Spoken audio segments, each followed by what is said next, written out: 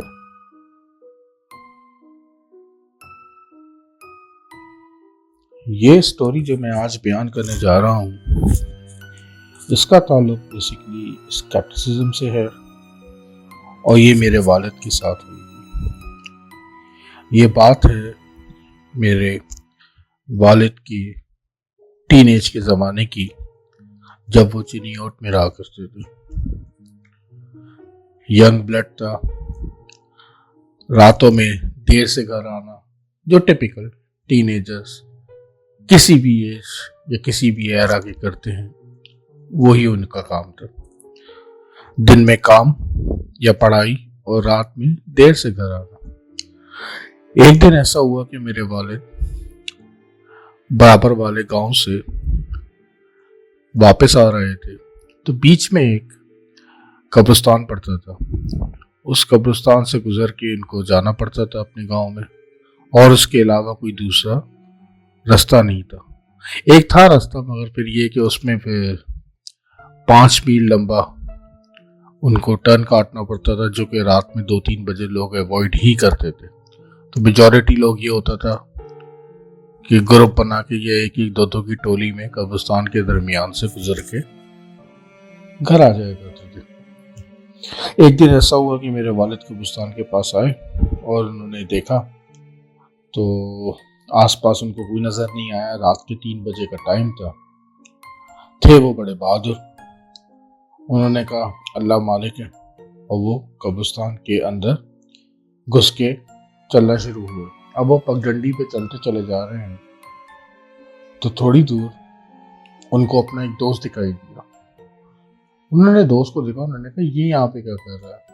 پھر ان کو تھوڑی دیر بعد اندازہ ہوا کہ نہیں، یہ کچھ کر نہیں رہا ہے، بلکہ یہ بھی میری طرح سے ہی قبرستان کے اندر واک کرتا ہوا گاؤں کی طرف جا رہا ہے۔ انہوں نے یہ سوچا کہ چلو اس کو میں پکڑ لیتا ہوں، اور پھر اس کے بعد جو ہے ہم دونوں مل کے ساتھ چلے جائیں گے۔ تو انہوں نے یہ سوچا ہی تھا کہ ان کو سامنے جو پھلیاں ہوتی ہیں، میجورٹی اکثر جو جھاڑ جھنکار کے اندر پیدا ہوتی ہیں، پتہ نہیں ان کو شاید گوار کی پھلیاں کہا جاتا ہے، کہ وہ سوکھی ہوئی سامنے پڑی ہوئی تھی۔ تو کسی بھی ٹین ایجر بچے کی طرح سے انہوں نے بھی وہ پھلیاں اٹھا لی، کھینچا۔ انہوں نے کہا اس کو توڑتے ہوئے ایسی واک کرتا ہوا آگے چلے جاؤں گا۔ وہ انہوں نے اٹھا تو لی، لیکن پھر ایک ہوا یہ کہ وہ پھلیاں جو تھیں سوکھی ہوئی تھیں۔ اب وہ جب سوکھ جاتی ہیں تو اس میں ایسی آواز آتی ہے چھن چھن چھن چھن۔ انہوں نے وہ پھلیاں اٹھائیں اور تیز تیز اپنے دوست کے پیچھے چلنا شروع کر دیا۔ اب ان کو تو اندازہ نہیں ہوا، کیونکہ ان کے ہاتھ میں پھلیاں تھیں اور ان کا ہاتھ ہل رہا تھا، تو اس کی وجہ سے چھن چھن کی آواز آنا شروع ہوئی۔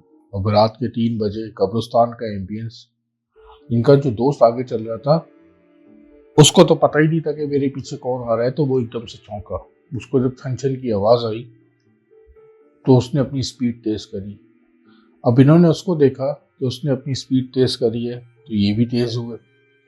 اس وقت تک ان کو اندازہ نہیں ہوا تھا میرے والد کو کہ وہ دوست جو ہے وہ ڈر گیا ہے۔ بہرحال یہ آگے چلتے رہے، وہ آگے اور تیز چلتا رہا۔ اب جو انہوں نے ایک دم سے سپیڈ بڑھائی کہ اس دوست کو کیچ کرے، تو جب زور زور سے آواز آئی ہے تو دوست ایک دم سے رکا ہے، اور اس نے اپنے سائڈوں میں ادھر ادھر دیکھا اب میرے والد نے جب اس کو دیکھا تو میرے والد ایک دم سے رک گئے، کیونکہ میرے والد کو ایسا لگا کہ یہ قبرستان ہے، شاید اس نے ادھر ادھر کچھ دیکھ لیا ہے۔ اب وہ دوست جو ہے ایک دم سے تیر کی طرح سے بھاگا۔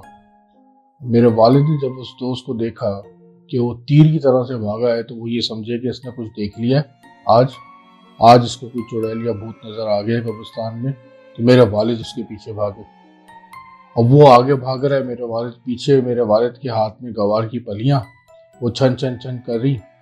بہرحال یہ کہ یہ چیز جا کے قبرستان کے اینڈ پہ ختم ہوا، اور جب یہ چیز ختم ہوا تو وہ لڑکا جو تھا جو میرے والد سے آگے تھا وہ قبرستان کی گیٹ سے باہر تھوڑا سا آگے جا کے گر گیا، اور اس کے اوپر اتنا شدید خوف طاری ہو گیا کہ اس کو بیسیکلی دورہ پڑ گیا، اور وہ کانپنے لگا، منہ سے اس کے جھاگ نکلنے لگا اور انکانشیس سا ہونے لگا۔ میرے والد جب اس کے پاس پہنچے تو اس کے پاس پہنچنے کے بعد میرے والد نے پوچھا اس سے، اول تو اس وقت اس کی کنڈیشن ایسی نہیں تھی کہ اس سے کچھ پوچھا جاتا، ظاہر سی بات ہے اس نے کوئی جواب نہیں دیا، وہ کانپ رہا تھا، اس کے منہ سے جھاگ نکل رہا تھا، آنکھوں سے پانی بہہ رہا تھا۔